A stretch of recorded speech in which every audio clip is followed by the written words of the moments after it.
Selamat datang di KTK Talks. Kita bahas. Oke, let's go. Ini episode paling pertama kita buat ngobrolin banyak hal dari perspektif pemuda ya. Kita pengen ada katekisasinya tapi lebih banyak talksnya juga. So, Wow. topiknya menurut gue cocok banget sama Sam Wong sama Gaby. Spesifik Iya. ya. By the way, Gab, lu hari ini pakai pearl ya baru. Udah gue copot lagi. Iya.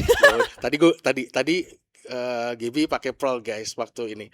Cuma menurut gue ya ada satu ayat tuh yang pas banget buat lo. Apa tuh? Kidung Agung 4 ayat 7. Artinya, Lo coba deh cek. engkau cantik seluruhnya manisku, tak ada cacat celah padamu. Oh. Gila, jadi di Alkitab juga ini ya guys, tidak di Alkitab juga menjalankan kayak lo harus bisa mengekspresikan kasih lo tuh, sayang lo tuh gimana gitu ya. Bukan berarti gue ada apa-apa nih Gap, mohon maaf, izin. Iya, izin. Kita coba mulai dari definisi aja kali ya. Nah, Oke, ini pertanyaan ini tuh udah dibahas sama banyak banget filsuf di dunia. Filsuf kayak Kim Nayon, Kim Dahyun, Kim Jong Un. Kim Jong Un. Oh enggak. What is love? Oh, twice.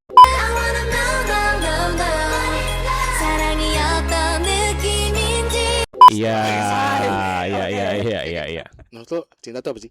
Terutama dalam konteks pemuda GKI ini. Kalau kita, maksud gue gini, what we talk about when we talk about love. Ini boleh pakai menurut keyakinan saya enggak? Boleh dong. Oke, boleh ya. Nah, gue tuh sangat ngerasa yang paling relate tuh adalah John Mayer sebetulnya. Kalau ngomongin John Mayer. cinta, love is a verb gitu. Cinta itu kata kerja, teman-teman, bukan tentang feeling, tapi apa yang lo willing to do untuk orang yang lo sayang gitu. Karena itu yang penting action kan, teman-teman, bukan sekedar apa yang lo rasakan gitu. Gila. Betul, Kalau lo Gap. Ya menurut gue setuju sih, karena kayak apa ya, kan kemarin Valentine. Iya. Terus kayak cowok-cowok tuh mau lu ngomong 1000 kali kayak aku sayang kamu gitu, tapi kalau hal sesimpel bunga aja lu nggak beliin, kayak mana bukti nyata dari omongan lu? Ngomong tuh gampang, ChatGPT juga bisa memvalidasi perasaan lu. Tapi kenapa harus bunga sih? Bunga tuh menurut keyakinan gue adalah objek yang nggak make sense untuk dibeli menurut gue. Karena kayak itu mahal dan nggak bertahan lama. Ada sih yang bertahan lama dan itu lebih mahal lagi. Fake. Betul. Kenapa harus bunga gitu Ya dari sudut sebenarnya pandang balik lagi perempuan? nih konstruksi sosial ya. Waduh. Konstruksi sosial. Berat Jadi sekali.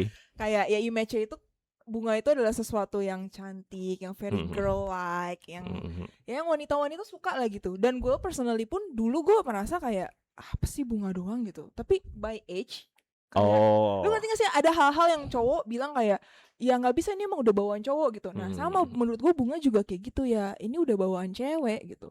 Gitu It's in the nature-nya ya gitu ya. Walaupun memang ada konstruksi sosial yang take Iya, part iya, di situ iya, ya gitu. iya. Tapi ini kan kita udah usia pemuda lah, usia produktif lah ya. Kita nggak usah sebut usia exact, lo 20 something. Iya. Ya kan, 20 something lah. Masih muda kita.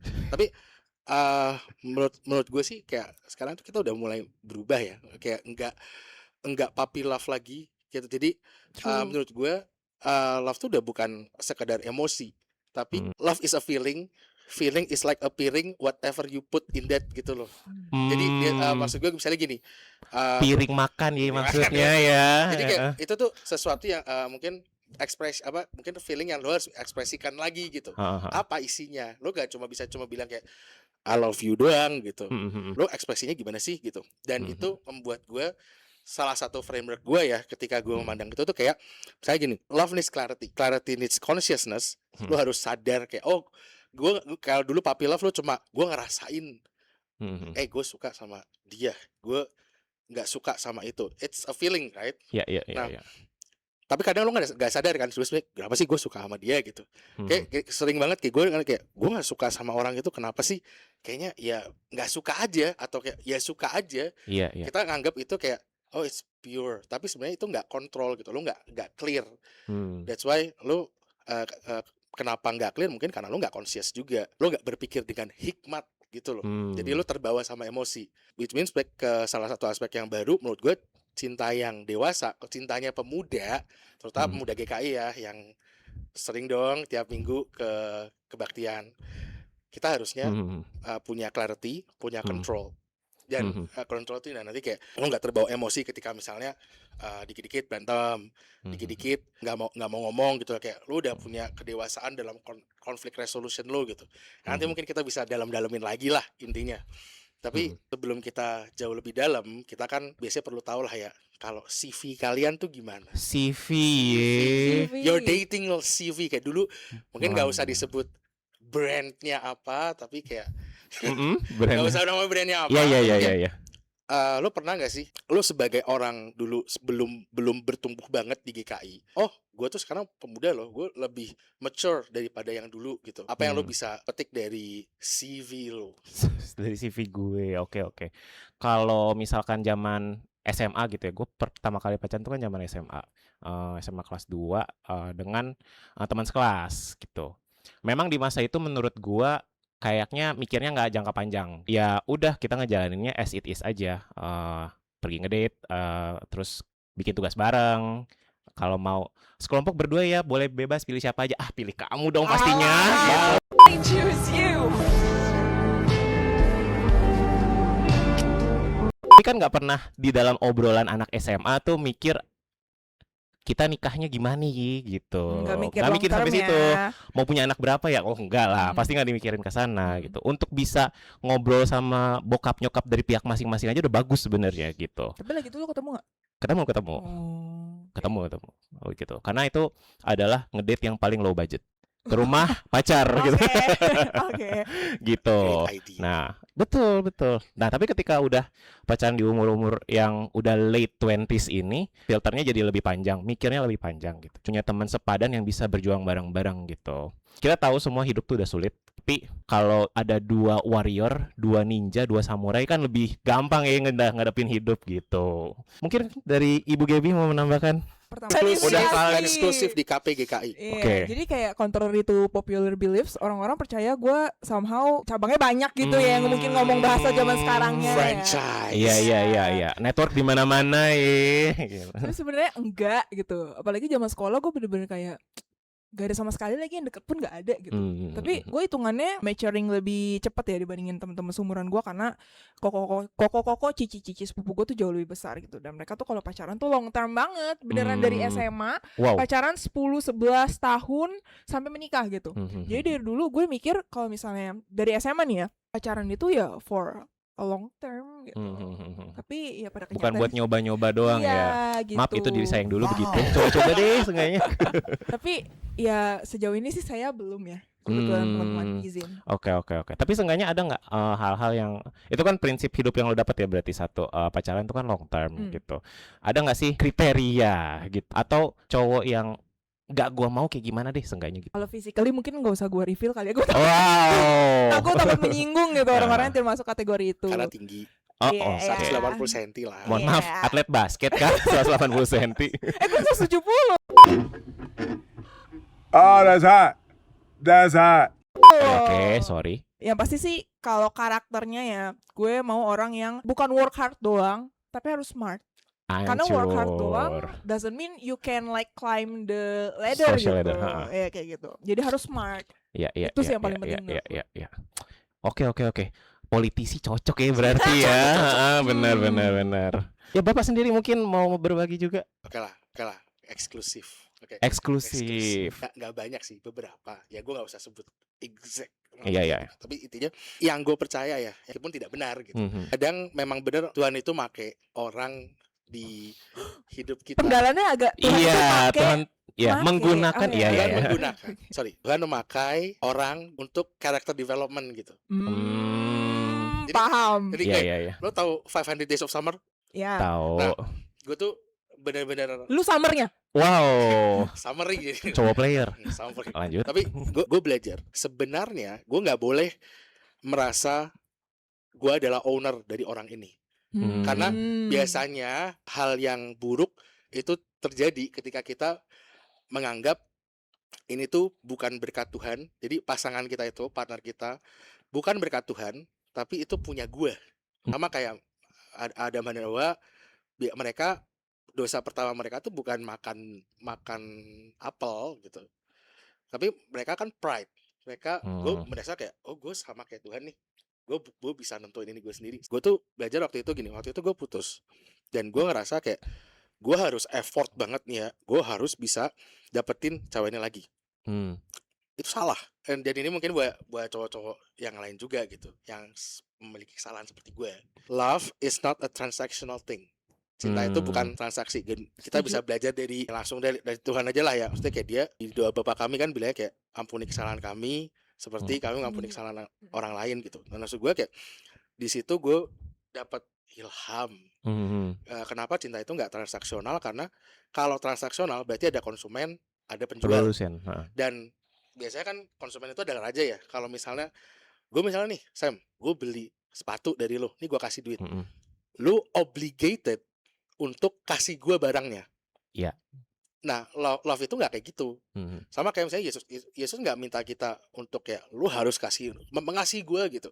Lu harus gini gitu. Tapi sama kayak yang dikatakan di Alkitab, gue mengasihi Yesus karena gue merespon. Oh, gue udah dimaafin, gue dikasih hidup baru, dan ini loh yang maksud gue kayak respon gue kayak gue menghargai hidup baru ini. Jadi bukan ketika balik lagi ke how I break up gitu.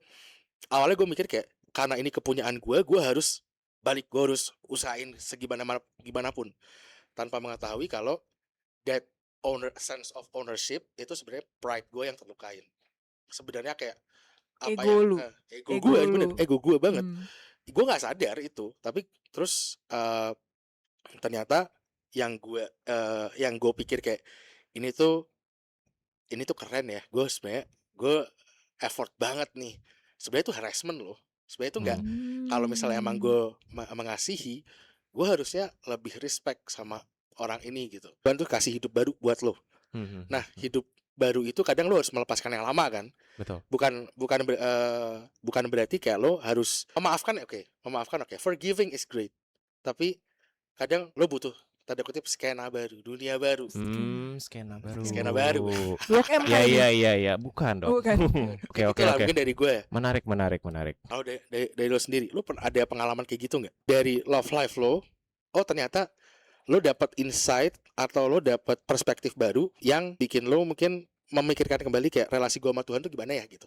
Itu emang mirip-mirip sih sama yang lo ceritain tadi ya. Maksudnya gue dalam beberapa hubungan tuh melihat bahwa pada akhirnya cara lo nge-treat pasangan lo itu adalah cerminan dari cara lo melihat diri lo sendiri dan relasi lo dengan Tuhan gitu jadinya. Kalau lo punya relasi yang baik, menurut gue kayak kadang-kadang mungkin ada hal-hal teknis yang lo nggak tahu gitu ya, kayak misalkan beliin cewek bunga tuh penting gitu sebenarnya kayak tadi. Itu kan teknis kan. Tapi maksudnya kalau lu memang punya hatinya yang punya relasi yang baik dengan Tuhan, dengan keluarga, dengan orang sekitar, dengan diri lu sendiri, pada akhirnya lu willing kok untuk mau belajar itu gitu. Lu akan pada akhirnya sadar sendiri, oh ya ini ego gua gitu. Kalau gua nggak mau pelajarin ini akan berbahaya buat hubungan kita gitu. Gue suka banget, ini salah satu pembelajaran hidupnya Chris Pratt, salah satu komedian Star-Lord. Mantap ya. Sorry bukan Chris Pratt, Chris Tucker. Chris Tucker. Iya, sorry. Chris Pratt. Iya, sorry. Rush dong. Aduh, salah lagi. Masih salah. Oke, kita skip aja. Gue bilang aja stand up comedian yang terkenal di US, punya special show namanya Tambourine gitu. Dia tuh ngomongin tentang perceraiannya gitu. Dia tuh berada di kesimpulan sebenarnya relasi itu tuh kayak ngangkat sofa. People say, oh, relationships are tough. No, they're not. They're only tough when one person's working on it. That's right. Two people can move a couch real easy. Ngangkat sofa itu gampang kalau dua orangnya kerja. Kalau cuma satu, berat mampus gitu. Jadi makanya dalam setiap kesempatan ketika membuat orkestra gitu ya, sebagai pasangan, kalau lu harus main piano gitu. Kalau lu harus main trompet Tapi kalau lu harus main tamborin kan apa sih perannya gitu, kecil banget. Ya mainkan gitu dengan baik walaupun lu nggak dilihat orang gitu. Itu yang sebetulnya gua lagi di masa-masa bergumul juga gitu untuk melanjutkan hubungan gua atau enggak. Ya itu yang jadi turning point juga, apakah ini worth the pain, worth the value gitu untuk dilanjutkan atau enggak. Karena kalau balik ke tadi ya, ngomongin hubungan dengan Tuhan, pada akhirnya lo ngerti sendiri kok sebetulnya lo punya self filtering gitu loh. Wah, oke, ini baik buat gua akan lanjutkan walaupun ini painful, atau enggak ini udah membuat gue justru menjauh dari diri gue sendiri, dengan keluarga gue, dengan Tuhan gitu. Mungkin dari Ibu. Kalau gue jujur tidak pernah experience heartbreak. Jadi gue bergumul gitu sih nggak pernah experience. Tapi mungkin tadi Elmo ada sebut soal possessive, terus kayak sense of ownership gitu. Berarti ada yang pernah ngeposesifin lo? Iya, gue pernah ada di posisi jadi cewek yang diposesifin itu. Dan walaupun itu, gak ada status sih. Gak ada status. Gak ada status. Itu dia makanya bodoh sekali bukan kawan-kawan. Jangan ya deh ya. Jangan ya deh ya. Jadi kayak itu gak nyaman banget sih. Dan mas gue lagi tuh gue posisinya ketemu cowok yang ini mungkin semua orang gak pernah ada denger kali ini eksklusif hanya di sini. Banyak hal-hal eksklusif ya. Buka kuping lebar-lebar Kak Ival. Agak guilt tripper gitu ya. Wih, guilt tripper. Jadi setiap I'm trying to end the thing ya kan. End the thing. Fantastic Four. Lanjut aja. Makanya cowoknya batu banget. Wow, keras sih. Lanjut. Dia selalu bilang kayak, gue abis jedotin pala gue tadi ke tembok. Gue gak bisa game kayak gini. Kenapa lo tinggalin gue? Gue gak bisa nanti kalau misalnya cowok yang suka badannya tinggi. Iya. Awas kepala gitu ya. Tapi dijodotin gitu ya. Gue gak bisa percaya ini terjadi kayak gitu. Jadi kayak gak langsung end ketika mohon maaf agak ekstrim ya laki-laki itu. Iya, ketika gue mau end ini tuh gak cukup sekali gue berusaha gitu, harus beberapa kali gitu. Dan gue jujur anaknya agak gampang di guilt trip ya, agak gampang di guilt merasa gue yang bersalah gitu. Jadi untungnya lagi tuh gue akhirnya cerita ke teman-teman gue, terus teman-teman gue yang kayak enggak Gap, lo harus tegas kayak tinggalin aja kayak gitu. Teman-teman di sini semua adik-adik orang semua di rumah menonton ini, tolong jangan menjadi orang yang posesif gitu di suatu hubungan. Tolong banget, itu mah berat banget ya buat orang yang diposesifin. Thank you. Tapi ya sih kalau tiap kali pacaran tuh kan otak tuh jadi tumpul 180 derajat ya kalau nggak salah. Tumpul 180 derajat. Jadi udah abis ke belakang lagi gitu. Thank you for sharing ya. Yes, thank you for sharing. Setelah kita bicara ya tadi, satu yang gue kalau tadi kita banyak banget ngomongin love itu in association with relationship. Gue tuh nonton ya, ada acara namanya Singles Inferno. Tahu nih gue. Waduh. Menurut gue emang menjadi single tuh udah ada di dalam Inferno ya. Ya kali itu Rakain. Dikit gue ditanyain kayak kapan? Kapan apa nih maksudnya? Kapan naik gaji? Kapan promosi? Amin. Kapan punya pacar? Jadi bahkan waktu itu berapa kali gue tuh ditanyain gitu, papa kamu kan udah bersama gitu kayak kamu nggak pengen pacaran? Kan bapak kamu pengen dong lihat kamu punya pasangan gitu. Bawa keluarga lagi ya. Jadi guilt trip gitu. Iya. Tapi itu maksudnya itu di. Iya. Dan maksud gue faktanya. Satu sisi gini, it's annoying. Iya. Tapi maksud gue ngerti ketika tante gue bilang kayak gitu, dia juga maksudnya ngomong kayak karena concern gitu kan. Gitu juga. Mungkin kayak ya melihat hidup gue gitu ya, kok kayaknya lu berantakan banget kayak muka lu. Ya udah, tapi intinya kalau menurut kalian bisa nggak sih single itu? Tadi soalnya kita udah bilang love itu more than a feeling, itu a relationship. Tapi kalau single tuh gimana ya konteksnya? Kalau menurut kalian? Mungkin The Master of Single kali ya. The Master of Single. PhD Single. Iya. Karena nggak ada album dia single. Wow. Oke, bisa. Setelah udah 20 tahun lebih ya menjalani kehidupan single. Kalau lu sebagai single, lu gimana cara lu ngerasain love? Apakah masih gitu? Nih, apa ya? Kalau dari hasil pengamatan saya, pengamat sosial sebenarnya menjadi single itu tidak selamanya menyeramkan, asal karena dia yang seram. Iya. Asal lingkungan pertemanan lu sih terutama itu bisa mengisi kekosongan yang biasanya orang-orang single itu rasakan gitu. Kayak ketika mau nyobain hal baru gitu-gitu, biasa kan orang single tuh suka berasa kosongnya di situ ya. Gue nggak punya someone to share the story with, I don't have someone untuk coba this new experience segala macam. Hal barunya kayak apa tuh kakak? Konser gitu ya. Atau kalau nggak sekarang mungkin maraton. Iya. Benar. Wow, betul. Menyerang saya itu. Lanjut. Nah, gue tuh kebetulan balik lagi ini adalah berkat Tuhan ke kehidupan gue sih. Kalau misalnya soal pertemanan, gue tuh sangat diberkati dari dulu. Jadi bener-bener kayak gue untungnya punya teman-teman yang bener-bener genuine, yang will always be there for me. Dan kebetulan juga teman-teman saya itu tidak ada yang punya pacar juga. Jadi saya tidak pernah merasa saya kesepian walaupun saya single. Iya. Oke. Jadi memang lu gak pernah ini ya kayak mungkin lu kayak Taylor Swift gitu. It's me. No, I am not. Again, sebagai pemuda Kristen. Iya. Kita kan harus berhikmat, kita harus evaluasi diri lah gitu ya. Siapa tahu gue cuma bilang doang. Bisa dilanjutkan, maaf. Lanjut. Iya, enggak sih. Oke. Enggak. Confidence is key. Iya, tapi itu serius. Karena kan gue sama teman-teman gue selalu terbuka ya, dan kita juga menurut gue tipe-tipe orang yang enggak merasa diri sendiri paling bener lah gitu. Selalu kayak bertukar pikiran satu sama lain. Kira-kira gue gimana menurut lu? Terus dia juga nanya hal yang sama, dan maksudnya ya balik lagi kita bukan kita problemnya gitu. Kayak narsisistik banget ya gue kedengaran. Narsisistik. Lo enggak dong, itu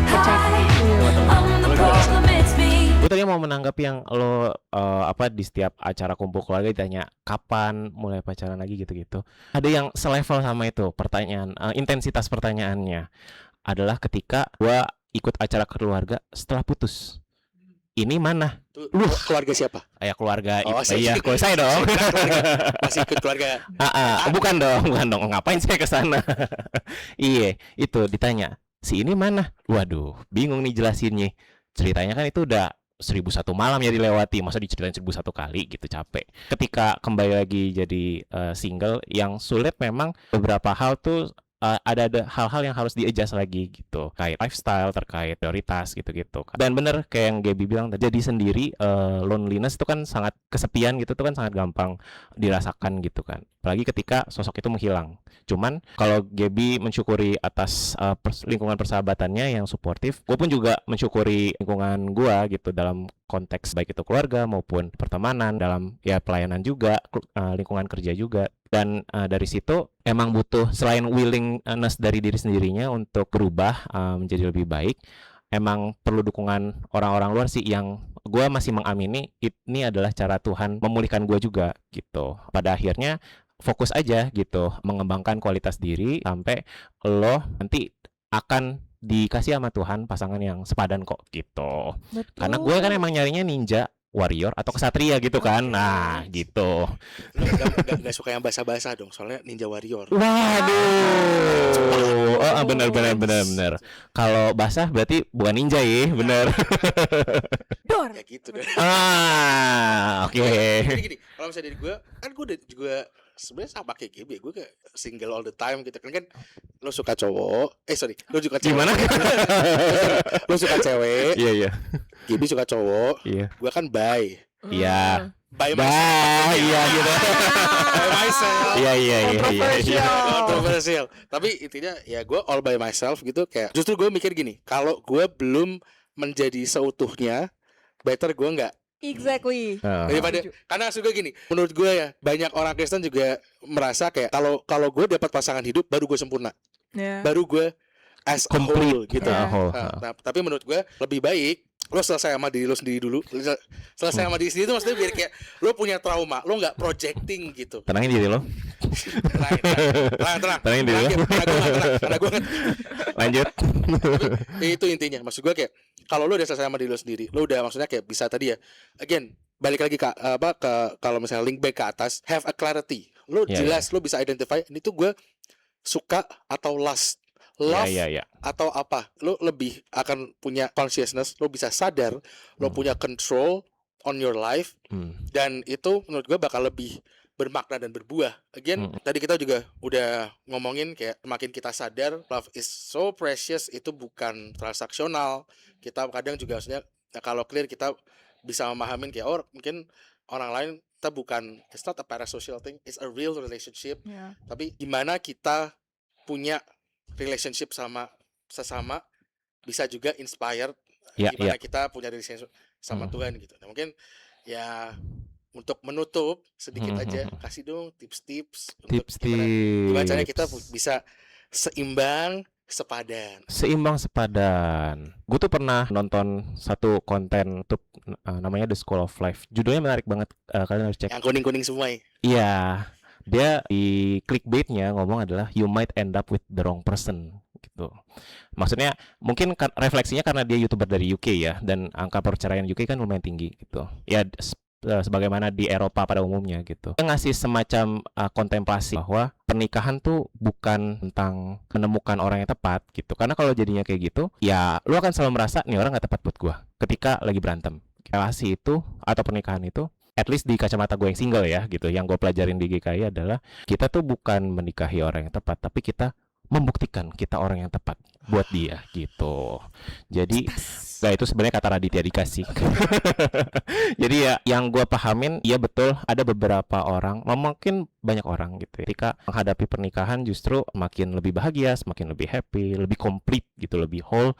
Cuman pada akhirnya untuk mencapai titik itu lo harus happy dengan diri lo sendiri sih gitu. Lo harus puas dan konten dengan diri sendiri, punya relasi yang baik dengan Tuhan, dan ya itu sih itunya udah baik. Ketika berelasi dengan orang lain, dengan keluarga, dengan teman, lo pasti akan punya willingness untuk oke, gue mau ini jadi baik gitu. Nggak harus sempurna, seenggaknya baik deh gitu di mata gue. Tak harus berubah dari guanya atau dari dianya, ya itu dalam kontrol masing-masing aja gitu.